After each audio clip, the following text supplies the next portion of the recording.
Police Scotland's Highlands and Islands Division is Britain's biggest beat. The geographical scope of where we police is phenomenal. 12,000 square miles of glens, islands, deep lochs and towering mountains. We do have some of the most dangerous terrain. Where the hell is he? Where is he? Even if you were a very good swimmer, you're not coming out of there. Patrolling this vast, wild landscape. There is some vehicles out there, but I don't think they're going to be...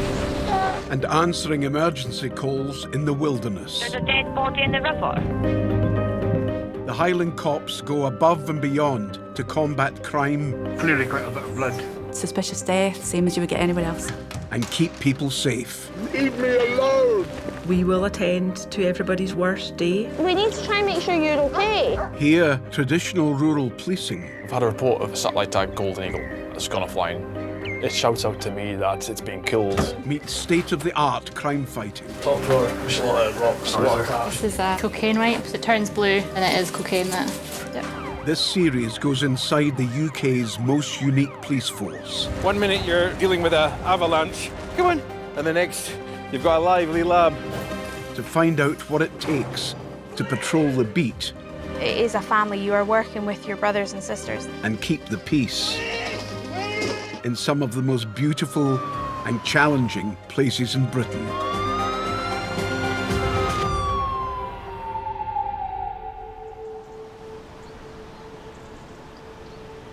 I've always wanted to be a police officer for as long as I can remember.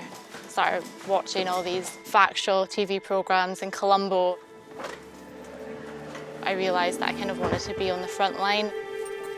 It is immensely satisfying to be able to help people and, you know, detect crime.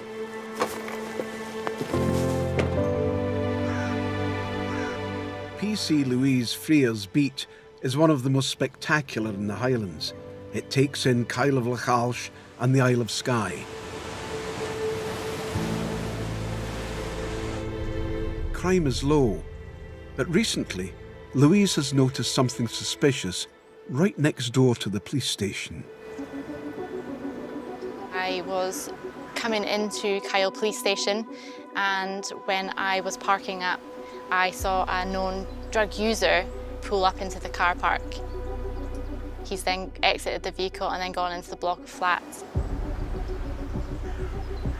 The block of flats is less than 100 yards away from Kyle's police station and shares the same entrance of the car park. So it was right under our noses. Louise and her colleagues have been keeping an eye on the flat, and they've logged several known drug users coming and going. You didn't even have to leave the building to get the intelligence. Some of the windows overlook the car park, and then the other windows overlook the entrance to the flats. You're getting a car that's coming in at like 8:30, 9:30, 10:30 at night, and it's merely for 10 to 15 minutes. They're not staying for cups of tea or having a chat. They're literally in and out, and that's what's kind of sparked my interest. More digging has revealed that the occupant of the flat is a woman in her 60s, with a background a bit different from the average Highland granny.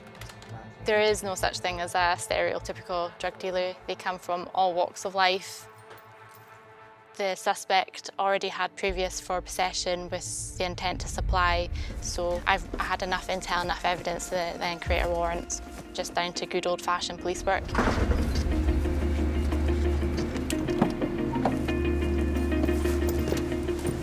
Today, Louise and her team are executing the search warrant on the suspected drug dealer on their doorstep. It is a bit cocky. Yeah, because at the moment she's probably sitting there thinking that she's got away with it. The operational support unit, cops trained to raid and search properties, has arrived as backup. Louise is taking no chances. She's briefing them a few miles outside the village.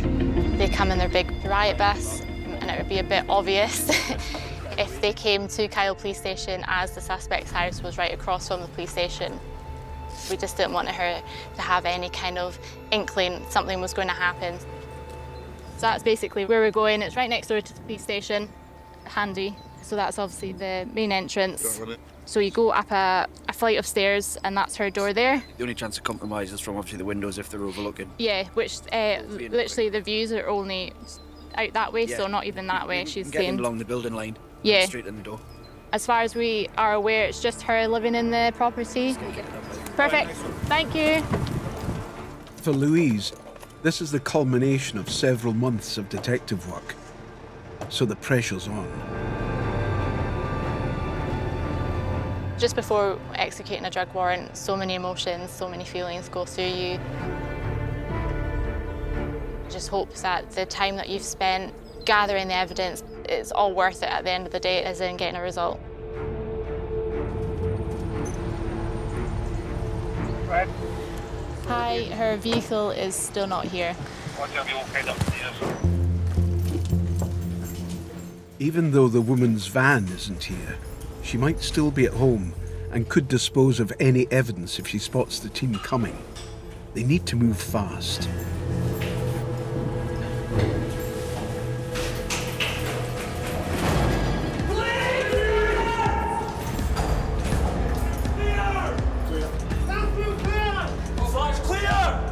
The suspect isn't in. Fantastic, boys. So the boys are going to get dekitted and they're going to help search the property. Almost immediately, they spot something suspicious. Quite proud of her. Very kindly of her, she's put her driving licence next to it. To be certain this is what it looks like, Louise can test it on the spot. So this is a cocaine wipe, so I just want to see if it turns blue, then it is cocaine. That, yeah. See the instant colour of blue, so that is positive indication that that's cocaine. Proves that the intel is right, so just take a wee photo of that and then I'll put that into bag. With the cocaine bagged as evidence, they move on to search the rest of the flat. We're very meticulous about how we search. We will look in places that probably divisional cops wouldn't think are looking. And we're trained to a certain level to look for items as small as a kind of micro SIM card. To be honest, it didn't strike me as your normal drug dealer's house.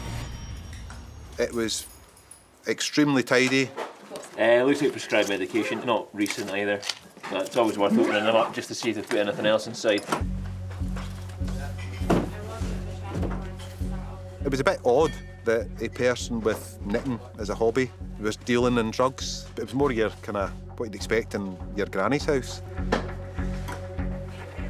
Quite often a lot of folk hide stuff, money, kind of tick lists, drugs. Just make sure you get an idea of where folk could hide stuff depending on what kind of house you're in. In the bedroom, the team finds something else that could point to illegal activity. Bit of cash. Oh, perfect. Quite a fair amount in there. A fair amount indeed. Right, you take that, and then it's 500 per bundle by the looks of things. When we found the money, it was kind of all kept together and it was neatly stacked. It wasn't all over the room. I don't think many people had that lying in their bed. 4,130. 4,130. Yeah, a lot of cash. For someone that's potentially unemployed. Yeah. We've just got trace amounts of cocaine, like as in personal use of cocaine. Really? At least if we can take this money, it's going to inconvenience her. Oh, Yeah, 100%. Together, the money and the cocaine is enough for Louise to arrest the suspect. Now, all she needs to do is to wait in the station next door for the suspect to come home.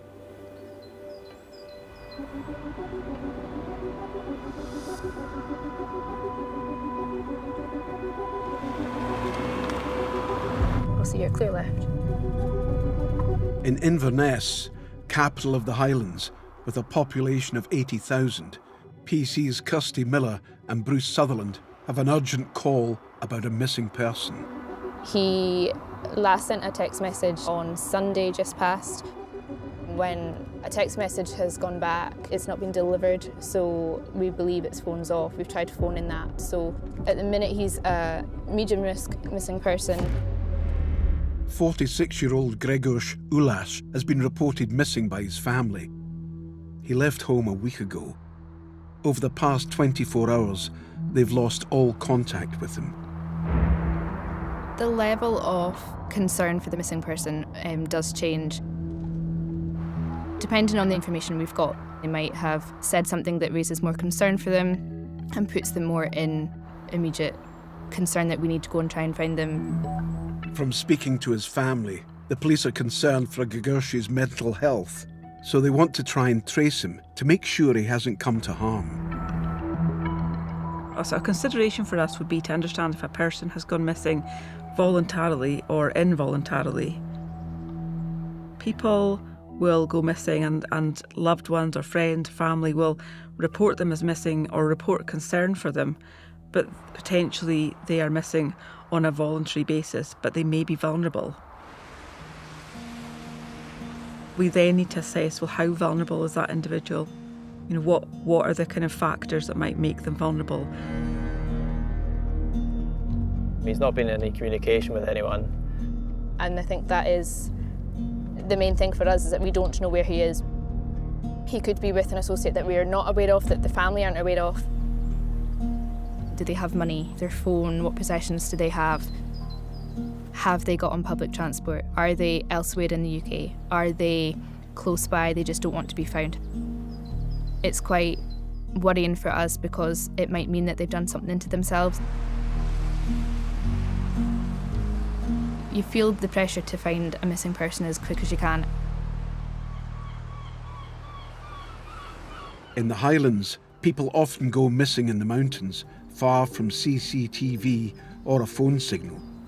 But in the city, police can use technology to track someone's movements.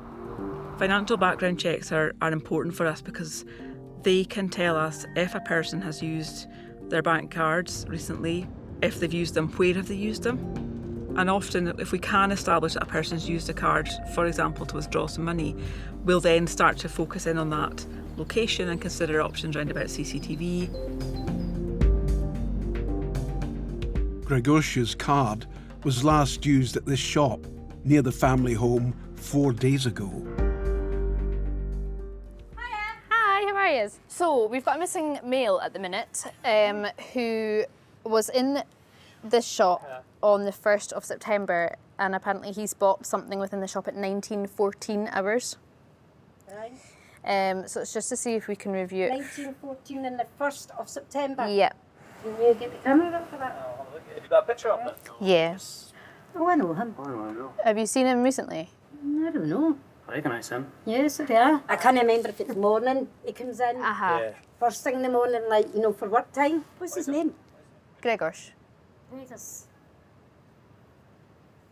Definitely rings a bell. Yeah. Has he been reported missing? Yeah. We don't know what he's wearing, so this is hopefully going to be a bit... There he is. That's him. Yeah. That's him. Can we also see what he's been buying? Yep. Right. Right, grand. Alcohol, cigarettes. Thank you so much. See him again, I can give you a shout. See, to be honest, see if you see him, just 999, you'll get straight through. There is a media release out for him. If you do see him in here, just please phone us straight away. Thank you. With any missing person inquiry, we're always going to be on the back foot in terms of tracking their movements. So CCTV allows us to get that proof of life and allows us to establish when was that person last seen safe and well, and allows us to work forward from that point. Quite positive that the staff recognise him, especially the CCTV as well. We've managed to get the image of him, so we've got a more up-to-date description of him, what he's wearing, so then that can be passed out. We can also update the media release that's gone out with what he's been wearing. 4 days have now passed since Kyl's last known card transaction. The concern is that something has happened to him. The police need to step up the search and pursue every other lead they can find before he comes to any harm.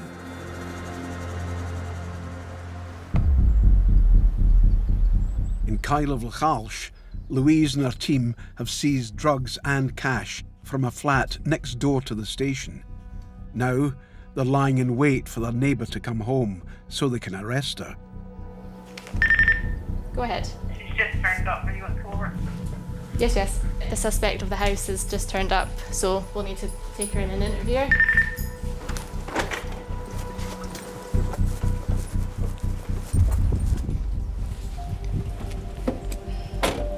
So yeah, a drugs warrant was executed on your property, and we have found traces of cocaine and cannabis, and we've recovered a quantity of cash.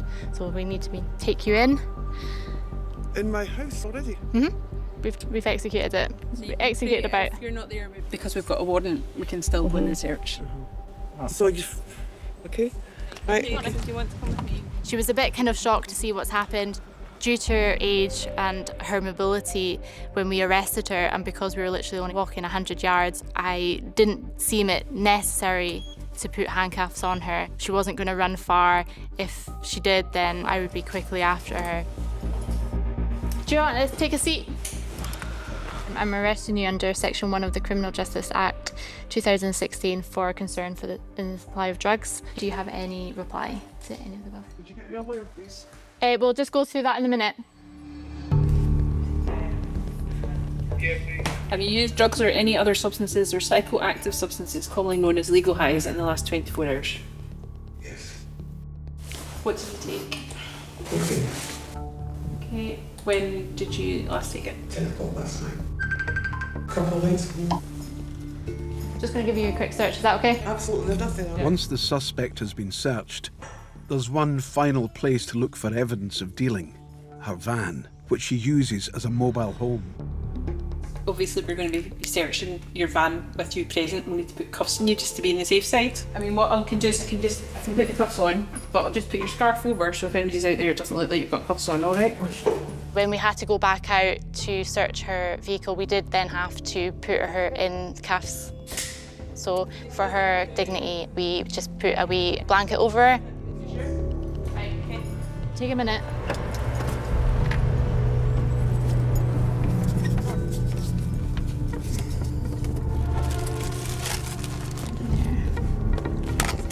So in here is cocaine too, so on a wee bit of scales. This is another key piece of evidence. Scales like these can be used to measure out drugs for sale. But in a case like this, there's one other thing that's often absolutely key: a suspect's phone. We did seize her mobile phone because whilst she was in custody, her phone was, it was getting messages, it was getting phone calls. And there is a good potential chance that we could find something that's on her mobile phone that kind of links her to being, concerned in the supply of drugs. Right, you want to come through? If you just take the seat on the opposite side of the shield. Before beginning this interview under Section 31 of the Criminal Justice Scotland Act 2016, I must remind you of certain information. Please listen carefully. With the flat and van searched and the suspect's phone seized, Louise questions her about what they have found. The funny thing was when we took her in, she said that the money was from selling her cakes at a craft fair. I don't know how good her baking is, but I don't think it's £4 worth. Interview over, the suspect is released. Once her phone has been examined, all evidence will be sent to the Procurator Fiscal, who will decide if she is to be charged. With drugs, it's really hard to say what quantity is a supply and what quantity is personal. Any drugs recovered is a win. Anyone that's involved in the supply or manufacture of a controlled substance or takes drugs commits an offence. The effects of crime that evolves around drugs is a huge impact. At the end of the day, we are causing disruption and inconveniencing the drug suppliers, and we're putting them on the back foot, and it is making it harder for them to sell drugs.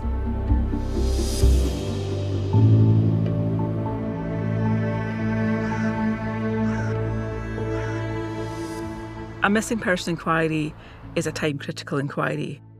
Depending on the level of concern for an individual, it might be the difference from them coming to harm or them not coming to harm. In Inverness, it's now 30 hours since missing man Gregorz last contacted his family. On this occasion, his friends had not heard from him in a number of days, which was very out of character. Concern for Gregorz's state of mind make finding him all the more urgent. Mental health is probably not one of the things that men want to talk about. And because they don't want to talk about it, they don't want to let anyone know, they don't want to seem inferior or weak, so they keep it all bottled up, which is then the main cause, I think, of sort of how mental health then deteriorates a lot more. Police need new leads. PC Darren Shields and his partner, who can't be identified for security reasons, are on the case. They have been speaking to Gregorz's wife. She hasn't given us anywhere in particular in relation to addresses or sort of memorable or special locations. She is saying that he does have two quite close friends.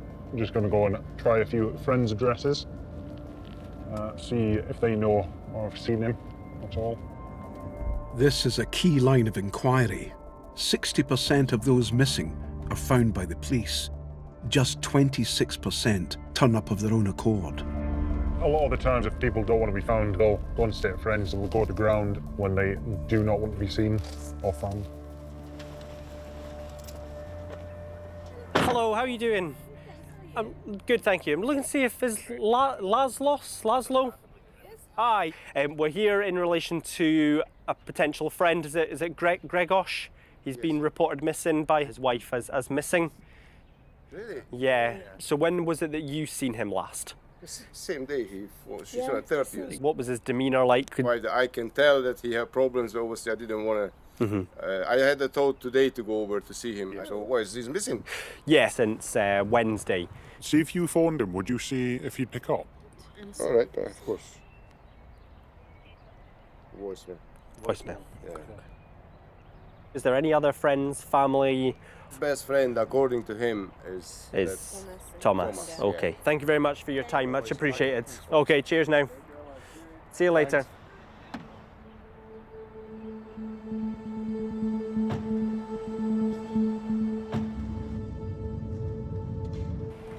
We're about to just go to another address, which is the best friend, to see if they've heard or seen from Gregorz at all, or if he's maybe been bedding down here, which might also be the option.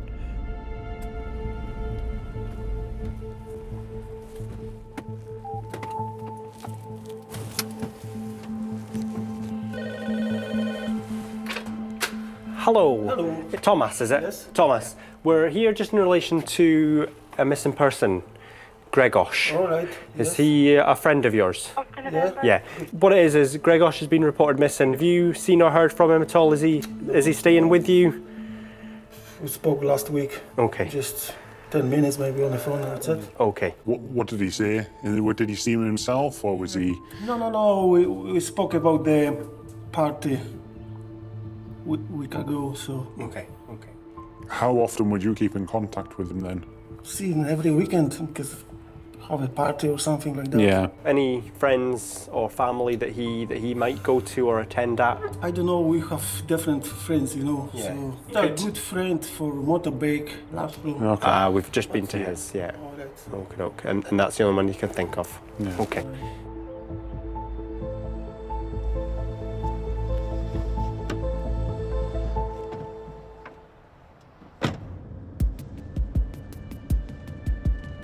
The likes of this gentleman, he doesn't really have that many friends, it seems.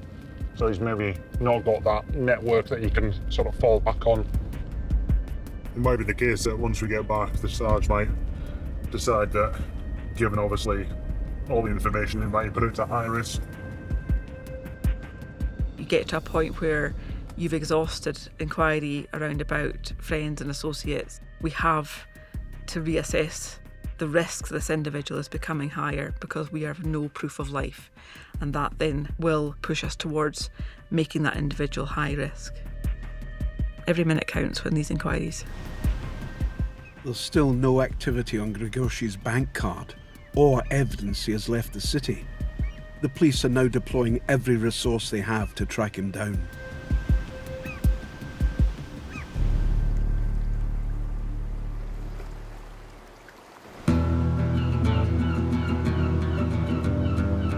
In a division as vast as the Highlands and Islands, new recruits can find themselves posted to some extraordinary places, like the majestic Isle of Skye.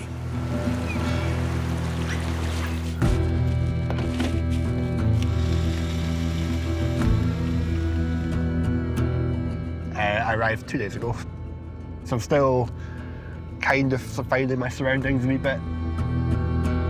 PC Cameron Hopkins recently completed his training and joined the response team based in Skye's main town, Portree. For someone new to the job and who grew up in bustling Inverness, it's a big change. I'd always wanted to join the police since I was younger, and as I was kind of approaching 30, I kind of wondered what it was I was really wanting to do. And I spoke to my mum and said to my mum, look, I've got an interview for the police. And she went, that's one of the least surprising things you've ever said to me. Hiya, you alright? I'm kind of enjoying the kind of small town feel. I'm beginning to kind of recognise faces and get to know a few folk now. It's definitely kind of settling in, kind of being from the city. It's still kind of getting used to remoteness. Popped up, ready to go. Let's go. Portree doesn't see much serious crime, but as the first call of the day comes in, that could be about to change. Police, what's the address of the emergency? I'm currently down at the pier. It really looks like human remains. Showing Cameron the ropes on this island beat is Sergeant Chris Tate. A member of the public. Is that one Stating that there's no person lying in the water here in Portree. Looks like the remnants of a thigh bone and a rib cage. I'm sure that may be a half. If this is a dead body, Portree Harbour could be declared a crime scene. So we would seize the remains, we would take pictures of them and send them to the Centre for Human Identification in Dundee. Exciting to kind of know I'm kind of stepping out into the real world now. It's still quite a surreal feeling. As a nurse, I had to deal with quite a lot, and also dealing with things sort of sadly like death. You don't know how that person's ended up there or what the body is. One of the people who spotted the suspected body points out its exact location. Whereabouts are you looking? Oh yeah. Oh, right. Yeah. And there's a few like kind of elongated limbs. Oh no, there's like an arm bone just long from it, but I can only see part of the rib cage, so. Yeah. I think it's important to keep an open mind in unusual scenarios because you don't know the full picture until you're there. But we're looking at it from 15 metres away under underwater. Is that a skull? I thought I did like further on, but I might be wrong.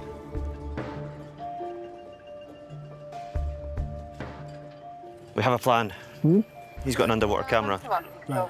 So he's going to go and take some pictures. At that point, a member of the community put their hand up and said, well, actually, I do a bit of free diving in my spare time. So that was a big help for us that somebody could potentially get down there and identify these bones. Right, I think you should be just above them. Yeah. Yeah. Number of different things we can do. We'll have to cross that bridge once we get some photographs of it. It's difficult. That's Straight off the back, to me, that looks like a sheep. Definitely a sheep. Yep. 100% not a human. Do you want to bring it over? No. Yep, you can just leave it where it is. Perfect. It was a bit of a relief. It was a bit kind of nerve-wracking to know we potentially got human remains. We don't know how we got there. So I think when we found out it was a sheep, it was a bit kind of like, right, okay, we can relax a bit. We know that we're not dealing with a crime scene here, and we're able to kind of go back about our shift. Legend, thank you very much. Where's your towel? In here. In the back. Well, interesting day for you. Yes. Did you find anything interesting? Aye. Sheep, I reckon. Like, listen, at least it was to me, because I've been drunk quite a few times and I've never made it in there yet. We've pulled a couple of bodies out of the drink here. been quite busy actually, busier than I thought it'd be, so it's been interesting. I'm still excited to come back tomorrow, so that's probably a good thing. That would have been a long night if that was human remains. Yeah, I know.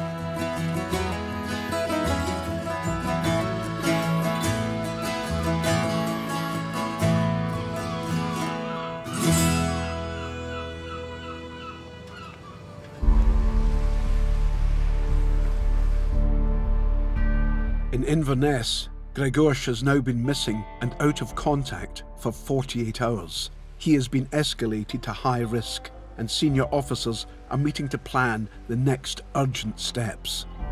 In an inquiry where we feel that someone's life could be at risk, we need to access our specialist resources.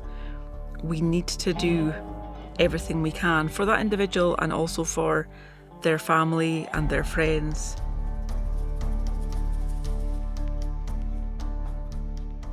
I know that this is at short notice, folks. Best place to start is with yourself, Brian, so if you don't mind just giving a general update. We've put officers out to the house because I want comfort that the house was fully searched. There's no trace of him within. Also look to get more work done on the comms and the financials. There's been no further activity on his phone. The latest update we've had just in the last sort of 20-30 minutes is that his wife had been out a walk down below the railway bridge, and about 10 minutes along the walk there they've found the remnants of a campfire with some bottles of a beer, and they've also, it's not very clear, but there's either an envelope or a letter found, but it's got his name on it. Okay, that is urgent. The abandoned campfire is close to the shop where Grzegorz was spotted on CCTV. It's in a large wooded area. The best chance of finding someone here is with a trained search dog. So handler Ross Joy and his dog Bruce are on their way. There's new information being received that he may be camping down at that site. So we're going down with Bruce to have a search and see what we can find. Bruce is trained in following human scent.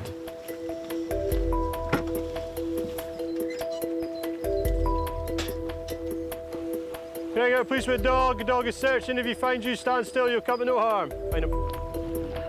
The dogs are an integral part of missing person inquiries. They're an incredibly important resource for us, and they can cover sort of so much ground so quickly. The dog may also be able to help us potentially recover other items. Bringing them in at a really early point, it can cut down on a massive amount of time for us because they may focus our search. Ross begins the search at the abandoned campfire mentioned by Grzegorz' wife. Here's the fire pit. The information we got was that the family had found a fire pit, and next to it was an envelope with the missed pair's name on it. So what we'll do is we'll do a search of this area and we'll see if we can pick anything up. There you go, police with a dog. The dog is searching. If he finds you, stand still. You'll come to no harm.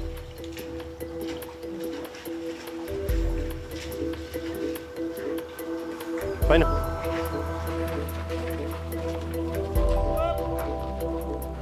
From the area around the fire, Ross and Bruce widen the search to sweep the surrounding terrain. We'll need to get over onto the beach side. We'll do this bit here and then we'll walk down and come back along the waterfront. Onwards! So in this crowded area, I think the wind's coming this way. So if there was anything up ahead, Bruce would be on it. His ears would go up and then he would shoot off. You also look for his behaviour, so if he starts heading off up, into the tree line, then it would suggest to me, right, he's on something, he's picked up a scent of some sort.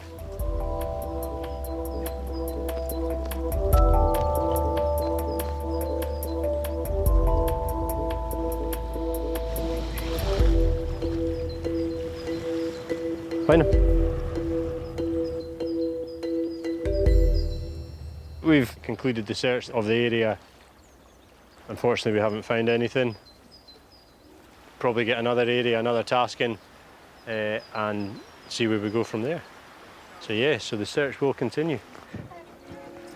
If the dog has been in and the dog and its handler have searched an area and they've not come up with anything, often that will increase our concern for that individual, we will go through where are we at with this and what do we need to do. If Gregorsh is alive in these woods, the dog should pick up his scent. But it's a huge area, and he could be miles away. It's now 60 hours since any contact, and the police are no closer to finding him.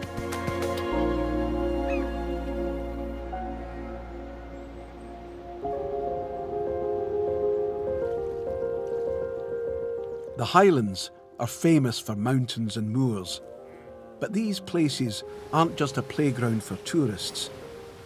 They're also home to a huge variety of wildlife, much of it protected by law from being harmed by humans.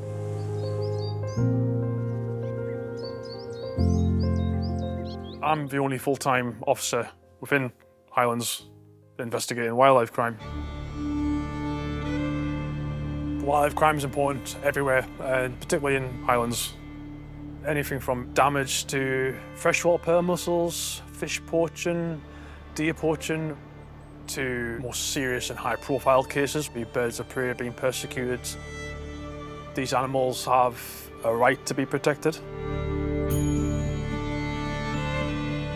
Today, Dan is investigating a suspected case of wildlife crime against one of Scotland's most famous birds. Today we've had a report of a satellite tag golden eagle that has suddenly gone offline and gone missing. The information on the satellite tag has told us that it's been roosting for almost 24 hours. And then suddenly it's up sticks and moved 2 kilometres in a different direction and then just gone offline. It shouts out to me that it's been killed, and then whoever's killed it has realised it's satellite tagged and then destroyed the tag and destroyed the bird. It does raise suspicions, particularly when that grouse moor is well known for persecution of birds of prey. Golden eagles are a protected species.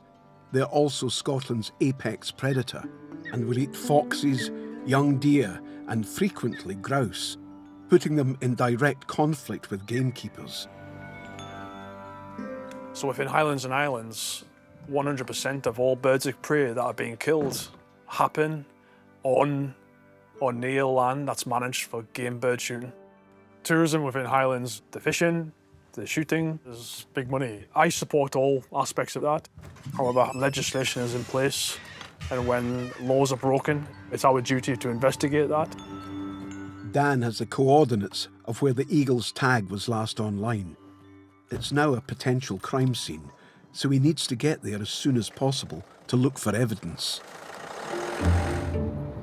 Dan is just one cop in this huge Highland beat, so he relies on the public to help. Today, he is meeting a local RSPB investigator. Together, they head for one of the golden eagle's last tracked locations. We're here looking for evidence the eagles have been here.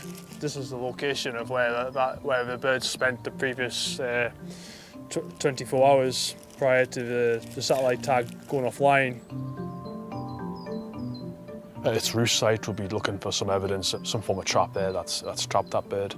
Shotgun cartridges, feathers, that's maybe an indicator that something untoward's happened to it. Dan? Feather. Oh. Well spotted. Golden eagle. These golden eagle feathers show the bird was here. I think it's important if we can at least prove they are actually here, and it backs up what's on the data of the satellite tag. We've marked it with a grid reference as well on my phone, taking a photograph of it. But a few feathers aren't evidence of foul play. Dan needs more proof. So we'll just continue walking up and down this fence line and see what we can find. I'll just have a quick look at this. We're always looking for DNA from a suspect, shotgun cartridge or food, empty drinks bottle, anything really, anything that shouldn't be here.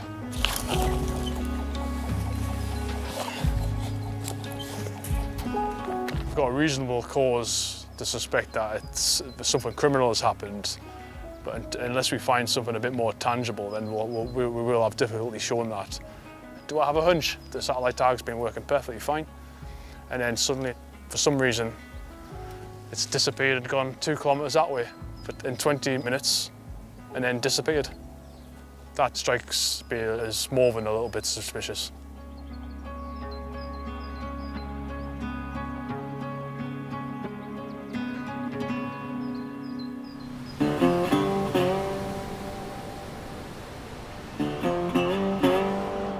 At the most northerly tip of mainland Scotland, Sergeant Stephen Todd is on patrol on the windswept coastline near John O'Groats.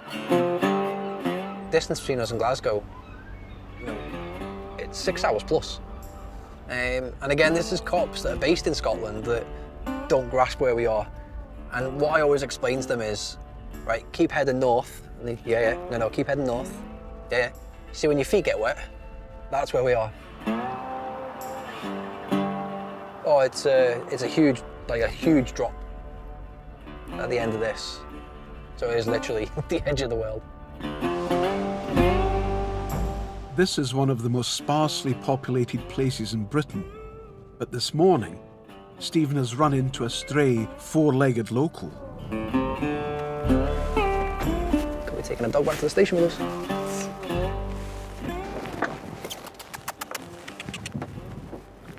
The dog's come running through the fields, so it is a kind of a missing dog. We've got an address in Thurso, so I've asked the Thurso guys to come meet us, and we'll get the dog back to the owner. Don't know how he's managed to make it all this way. Come on then, we'll get you back. Come on. But word travels fast round here, and before Stephen can leave for the station, the news a dog has turned up has found its way to the right person. Oh, Gaspar! You alright, Michael? How you doing? Boys, pal. You alright, man? Thank you, love. The dog's owner, Michael, is a local and a familiar face to Stephen. 2 days. 2 days? 2 days. Hey? He's been enjoying himself anyway. I cannot believe this. I thought he was dead, honestly. At least you got him back. I was crying, I was in tears, yeah. He broke me. We better get him back while you can, because he's sitting there shivering. Yeah, I'm in the warrant. Oh, can I go? Hey, relief. Thank you. All I know for I have. Leave man, give you a chance. You take care, pal. When I first came up here, the plan was to do my 2 years probation and then venture back south to England. That 2 years very quickly became 3, became 4, and well, here I am, 11, 12 years later. No intention of going back down the road now. Stephen's not the only one drawn to this part of the world. Tourism, especially in camper vans, is booming, but in these narrow roads, visitors can sometimes come a cropper. No idea what we're going to do about this.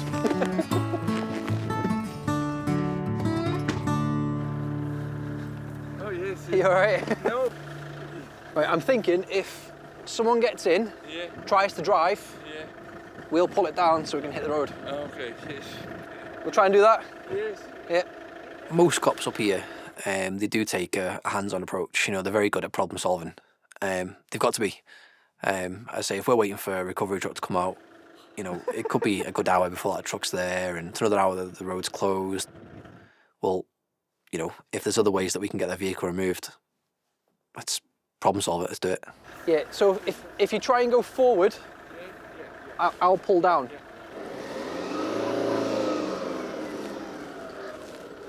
Don't think you're gonna have any luck with that. No. When I joined the police, I wanted that fast-paced life. I wanted, you know, to be involved with everything. I wanted to be in all the police chases. I wanted to do all that. But ultimately, we joined this job to help people. Is that right? Yeah, that's what I want, yes. This gentleman here is kindly offered his help to try and give us a hand bouncing the truck back out. I did it.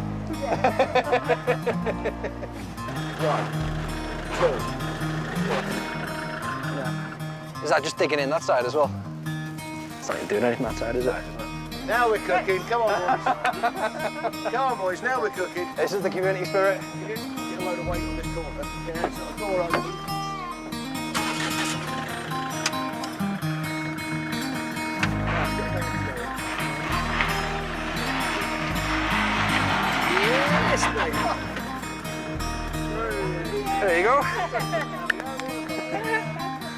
Brute force. No worries. There's not many jobs that I've been to where a member of the public hasn't offered some sort of help or support. It goes back to the community spirit and whatnot. It works wonders up here. It does definitely work. Oh, I've never had that before. That's a first. In Inverness, 72 hours since last contact, Gregorz is still missing. So far, a search of local woods has drawn a blank, and worries about his mental health mean the police are extremely concerned for his well-being. Finding him is currently the highest priority. Coordinating the search is Officer Craig Findlater. One of the main challenges that we have at the moment is just the lack of sightings and the lack of information that we have to go on. This is the last CCTV sighting we have of the missing person, and here is where an envelope was found with the missing person's name on it. So our search has been focused in areas where the missing person might seclude himself away from public view. The shaded areas are areas which have already been completed. The unshaded areas are areas identified where we need to search. But you can see, within just a 500-metre radius how big of a search area that we may have to search. All resources available are being deployed, including the specialist operational support unit. They are trained in carrying out methodical searches of areas. Whilst that is going on, there are other lines of inquiries going on potentially around about mobile phones, where they might be and where we might locate them. Woods, near the shop where Gregorz was last seen on CCTV and where an envelope with his handwriting was found, are still the main focus of the search. Leading the team here is Sergeant Graham McPherson. We're here for Kyle of Lochalsh, who's missing, last seen wearing a green puffer jacket, black beanie hat, orange trousers and a black backpack. 6'1", muscular build, size 10. We'll be doing from here all the way up to Tower Road. Happy boots, poles. Yep. You cannot ignore the place last seen. Yeah. Because for all we know, that envelope, it could be a sheer coincidence. Yeah. But for here's a definite place last seen. Yeah. We go and we search that place last seen. We create what we call sectors. Everything within that 500 metres that would be deemed high risk for finding a missing person would be searched first. Can you go left marker? These woods are not remote. They are within the city limits, but they are dense and hard to search. Ready? Yeah. Let's go. A person could easily be in here and not be found.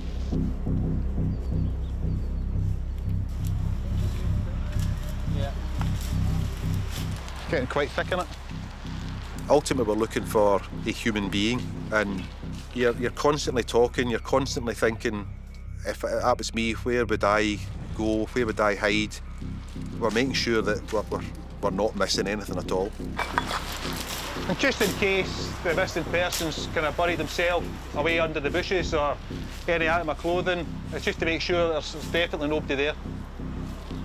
It was hard graft, and we were going through some pretty heavy undergrowth. We knew we had a lot of areas to cover with not that many kind of searchers on the ground. No, nothing relevant. OK, that's us then. So we'll stop at this path, that's it done, and then we can come back up here. OK, yeah. If there's a vulnerable missing person, we're wanting feet in the ground as quickly as we can. My team are very, very good at dropping everything because they know it's important. I take that as just thick brambles for you, Dougie? Yeah, we can see through there. Can you not get through, no? No. Ah, right, OK. If it's too thick for us to go through, it's generally too thick for any person to go through. But we still make an effort to try and get in as best we can. OK, I'll just career through. When we were searching for Gregorz, It wasn't a good feeling. There was no phone data. There was no financial withdrawals from accounts. There was no other positive sightings. So you look at all that and you form an opinion of what's potentially happened to the missing person. As daylight starts to fade, there's still no sign of Gregorz, and with no clues to his whereabouts in the search so far, it's becoming more likely he has come to harm.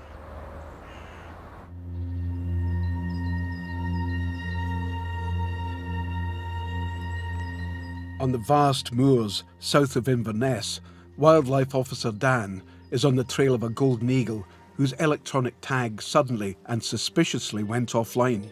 It's not the first time he's investigated crime against birds of prey up here.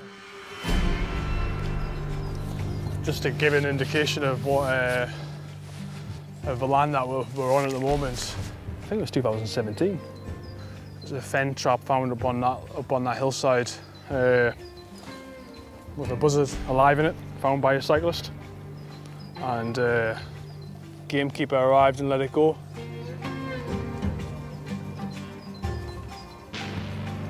So it's important when we're walking, we're looking at how the ground's managed, looking at what activity is going on, anything from vehicle tracks to maintenance, or any idea of why the bird could have come to harm. So yeah, it's a big crime scene. We're just coming up to the location of where this eagle was last recorded on the satellite tag. Killing the eagle wouldn't automatically cut its satellite tracker. Whoever did it would need to dispose of the device. Dan has an idea where that might have happened. I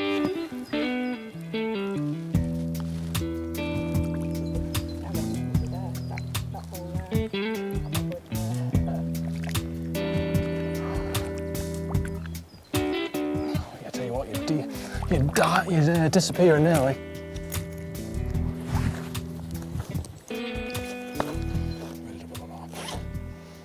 How close to the location here are we? Just over the brow of this hill, the location. Certainly on my device, I don't think I could probably get much closer to it. We've come across this.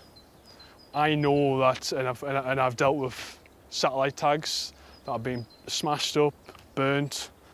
The last one I had was buried in a lock with a tape to a rock. We've come across here, and we've spotted two obvious marks in this.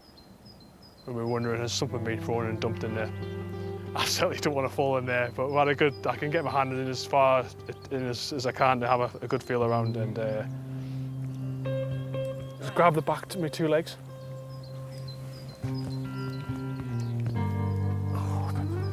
Oh, don't tight on my ankles.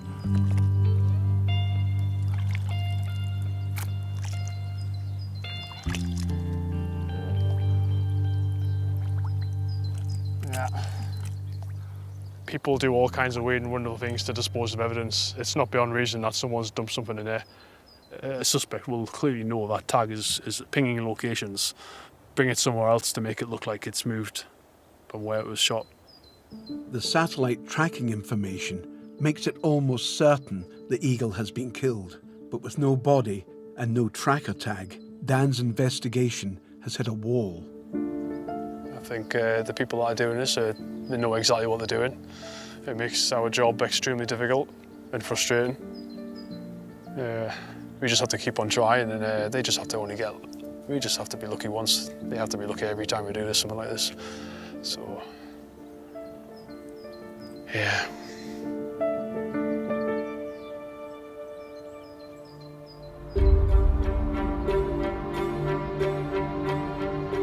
So we've just had an update regarding the high-risk misspur. So house to house has been carried on today. Financial refresh has been done. It doesn't take us any further forward. There's been no further usage. The comms refresh shows no change. And we have concerns around his frame of mind when he was last seen.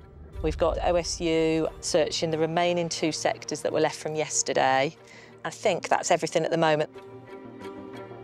It's 96 hours since last contact with missing man Gregorz. And while the search on the ground continues, the police are starting to run out of options. This morning we're back to where we were, around the place last seen, searching the fields. So I've just had a look and it's thick with trees, so I don't think we'll do it in one pass. So if we take tape out with us or if we get anything else, then just tie it to trees so we know our line. So we'll just make our way up. Ready? Let's go. But while the search team is leaving no stone unturned, there is one other line of inquiry that could still provide a breakthrough. So when we're involved in a search, communication data can be very important for phone analysis, particularly in a heavily populated area. If they've got a mobile phone with them, they get a cell site analysis, which basically shows us an area of probability that that phone was hitting off a mast. It could help quite significantly. Whereabouts are you just now? A further analysis was done. That meant that the police search advisor could analyse it and refocus the search. They fed it back into us that the missing person's phone could only have been connected to one specific mast, and that mast gave a new area of search. It was 100% guaranteed that the phone was within a certain direction of that mast. We looked at it. It wasn't too far away from where we were searching, so we all decided that let's refocus and look at this new search area. For some reason, I was pretty confident that we were going to find him. 2 minutes after I was starting the search again, we found Gregor's, and although I've seen many sudden death, I think that's the first person that I've actually found being involved in the search. So it stuck with me. I'm actually glad that the search has come to an end because it gives that family some closure.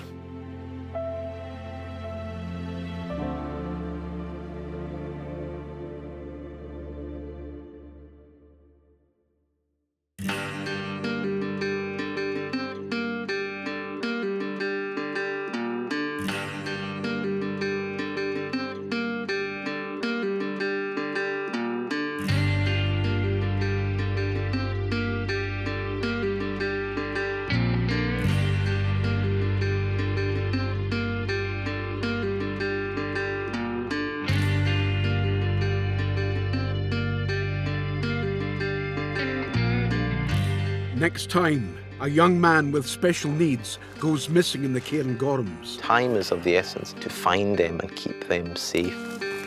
A taxi driver is subjected to a shocking, unprovoked attack. What, just with his fist? And in Inverness, police launch a manhunt after a cyclist is deliberately hit by a car.